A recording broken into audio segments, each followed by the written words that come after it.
નમસ્કાર દર્શક મિત્રો, ટીવી18 ન્યૂઝમાં આપનું સ્વાગત છે। સુરત શહેરમાં કેન્દ્રીય મંત્રી સી.આર. પાટીલની અધ્યક્ષતામાં ચૂંટણી પ્રચારનો શ્રી ગણેશ પીપલોદ કારગિલ ચોક ખાતે 120 બેઠકના ઉમેદવારો સાથે જનસંકલ્પ કાર્યક્રમ યોજ્યો।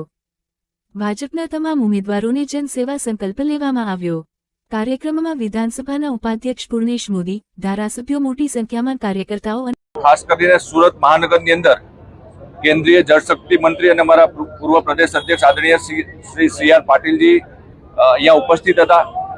हमारा शहरना अध्यक्ष आदरणीय श्री परेश भाई पटेल नेतृत्व में सूरत महानगरपालिका की चूंटणी लड़ावा जई रही है। त्यारे 120 उम्मीदवारों आज भारतीय जनता पार्टीए गई काले जो फॉर्म भर्या और जाहिर कर्या छे। बधा लोकोने साथे सामूहिक जनसेवा संकल्प आज लीधा छे।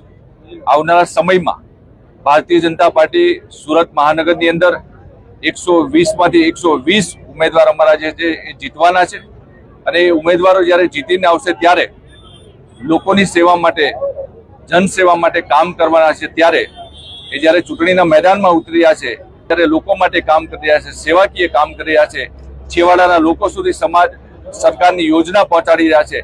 त्यारे जे पण लोको चूंटाईने आवे ए पण ए ज ध्येय साथे ए ज सेवाना संकल्प साथे चूंटणीना मैदाનમાં ઉતરે, લોકો વચ્ચે જાય અને ભવ્ય વિજય સાથે બધા જ લોકો 28મી તારીખે પ્રતિનિધિ તરીકે ચૂંટાઈને આવવાના છે। ત્યારે આવનારા 5 વર્ષ સુધી જનસેવાનું કામ કરશું એ આજે સંકલ્પ લેવડાવવામાં આવ્યા।